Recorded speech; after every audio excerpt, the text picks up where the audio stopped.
Lawyers of Reddit, what was the best gotcha moment you ever experienced? Cross-examining a custom home builder who had a lump sum contract set price as opposed to cost plus, which means cost of the materials plus X% as builder fee, with the homeowner claimed he put 20% more labor, materials in building the home than the contracted provided for, and he was suing for these excess costs. Was asking him about an email with my client negotiating the price of the construction, and he volunteers that he knew he couldn't build it for that price. My head snaps up. Supervising partner's head snaps up. And opposing counsel goes pale. Dialogue was something like, "Me, you quoted X price." Builder, "Me, you knew you couldn't build it for that price." Builder, "Me, you knew the homeowner was relying on that quote." Me, "You knew homeowner wouldn't have signed contract without that representation." Builder, "Me, and you told homeowner's lender you could do it for X." Builder, "Me, and bank relied on that price and wouldn't have given loan if knew it was wrong." Builder, "Yes. This is textbook fraudulent inducement and he had no idea." Builder got poured out in the arbitration award and slapped builder with sizable punitive damages on top of it. 5 minutes of testimony sunk his case because he volunteered information without being prompted.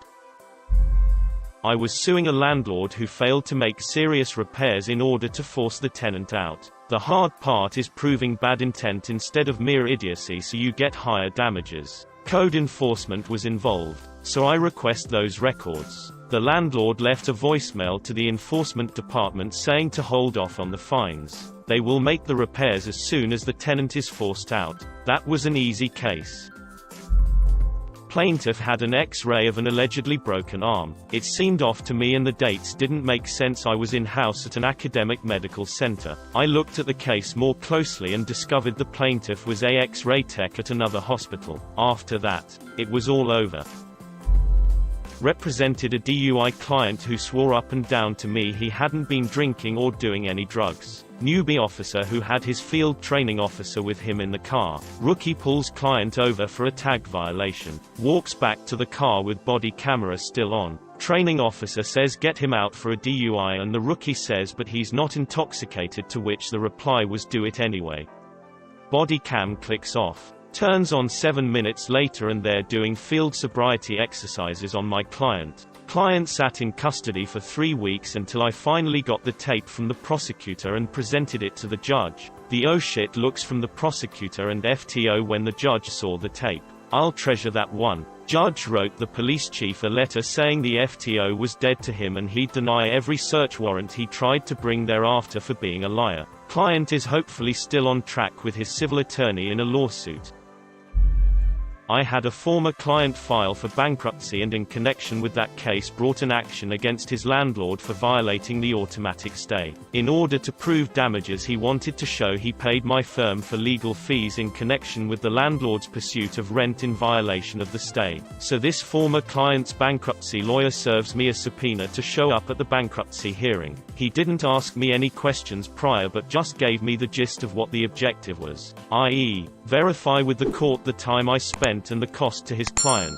The bankruptcy attorney called his client, my former client, to the stand first. He asked him questions related to his hiring my firm to do this and that as it related to his landlord. Apparently that's not enough. The bankruptcy attorney wants me to verify these facts as well. I get put on the stand and I'm asked to verify the invoice. I first object to the question as a precaution since it may be a violation of attorney-client privilege to answer the question and to cover me for any claim by the bar or my former client. As predicted, the judge overrules and orders me to answer. I review the invoice answer. No, this is not my invoice. His attorney: I don't understand. This is your firm's logo and information, right?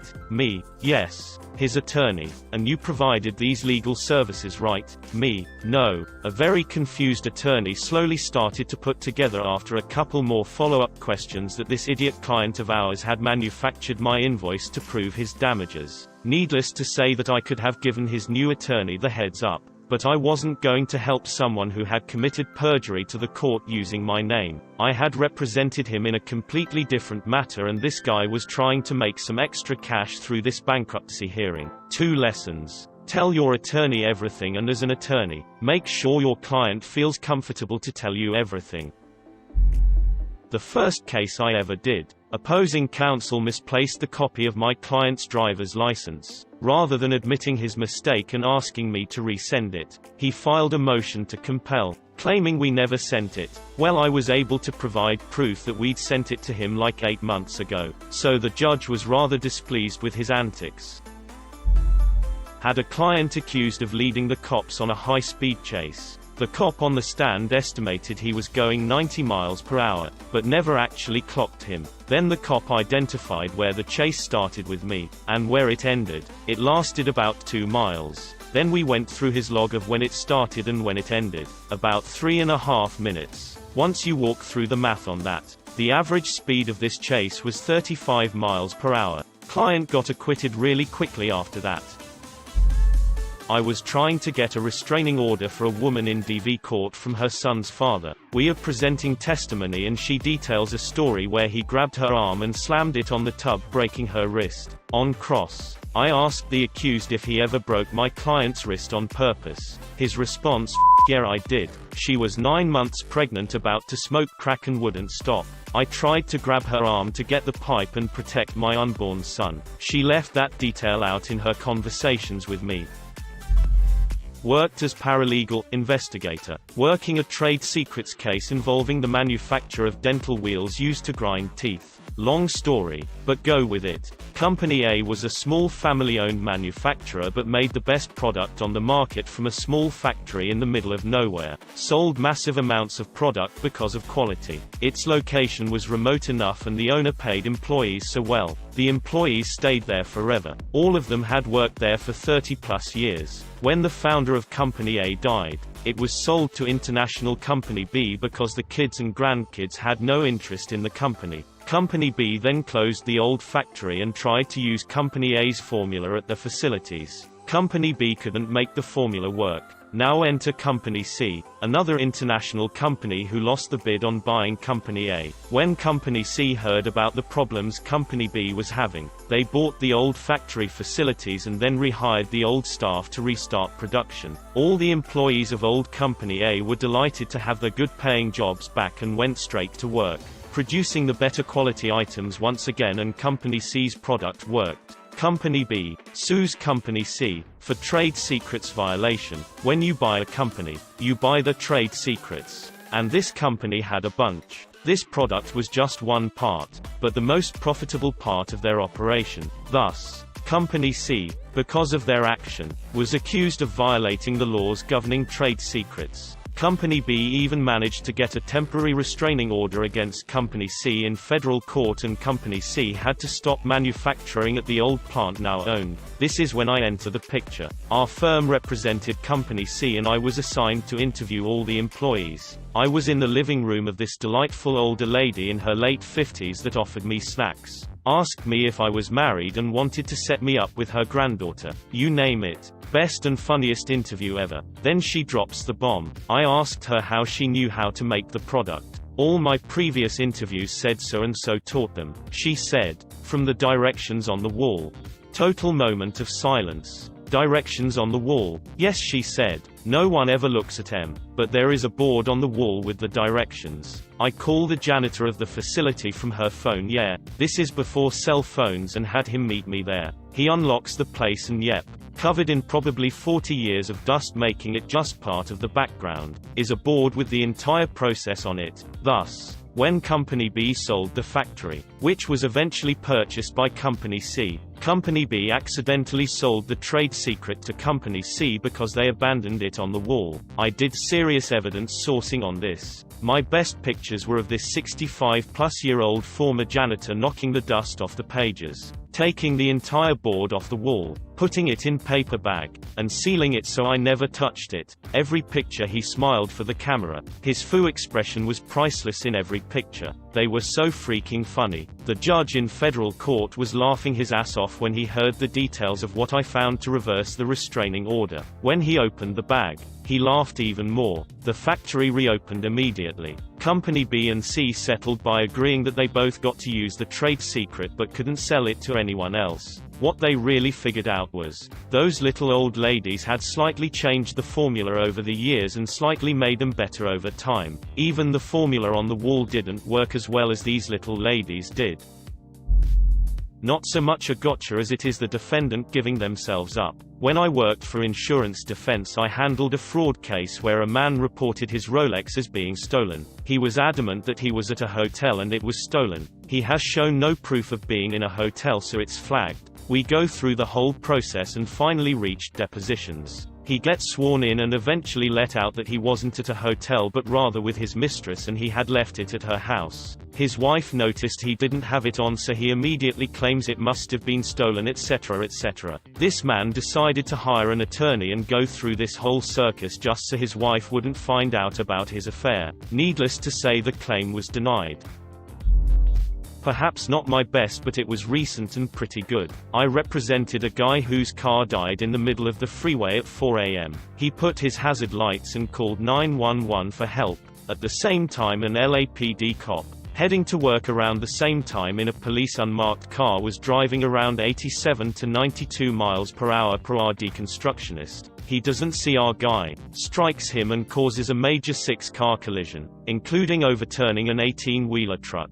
Police arrive and take photos. LAPD officer claimed our guy did not have his hazard lights on and he was only driving 60 miles per hour. He was trying to put some of the fault on our guy. At the deposition of the investigating officer, she doesn't remember if our guy's hazard lights were on or not. Attorney bring photos from the scene. One of the photos showed my guy's hazard lights on. We were dismissed shortly thereafter. Lady got into a minor fender bender with a truck in a casino parking lot. She backed out of a spot into him. My guy said she parked and went inside the casino for a few hours. At her deposition, she testified that she was so hurt she went right home and to a hospital. I asked if she was a frequent visitor of casino, and if she had a rewards card. She was happy to tell me she did and she had gold status, and showed me the card. I subpoenaed her rewards card's records, and it showed she was playing slots for hours after the accident. Not a lawyer, but when I was in the military I was accused of something I didn't do, and I had to go to court over it. And during court the prosecutor started to detail this investigation and how they had staked my apartment out for months. They entered into evidence a picture of my apartment, and when they put it up I looked shocked at my lawyer. BC, it wasn't a picture of my place. It was my ex-wife's apartment, a place I had never lived, never even spent a single night there. I lived in a house.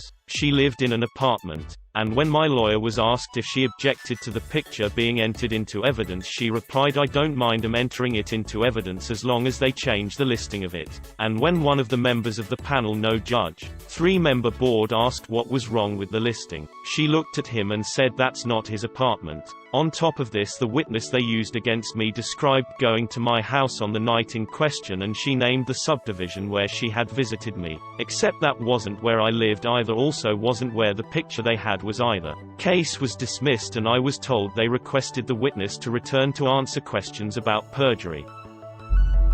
Plaintiff alleged he was so injured in an auto accident that he couldn't work, do any regular activities, or pick up his young kids. He then posted on his public FB profile him doing the ice bucket challenge. If you're not familiar, he basically lifted a huge cooler filled with ice water over his head. His attorney had no idea he had posted it. My client's house burned down from an explosion in the fuel oil tank used to heat the house. It was clearly the oil maintenance company's fault, but his homeowner's insurance from a very reputable company still refused to pay out, citing a ridiculous technicality in his policy. Essentially, the policy covered damage caused by the oil heater, but they claimed that it was the storage tank that exploded and wasn't part of what was covered. So they deny his claim, which was about $1.2 million. And then I get involved. During a deposition with the claims adjuster, I ask how she came to the conclusion that the storage tank was not a part, or at least connected to, the heater. She states that she relied on her expert witness who was an engineer. Little did she know I had already checked this person's background. He had zero engineering experience or education. As most of you might know, you don't get attorney's fees in most cases. However, when an insurance company denies your claim in bad faith, Now you do. Her little admission cost the company about $500K in fees, on top of the original claim for $1.2 million.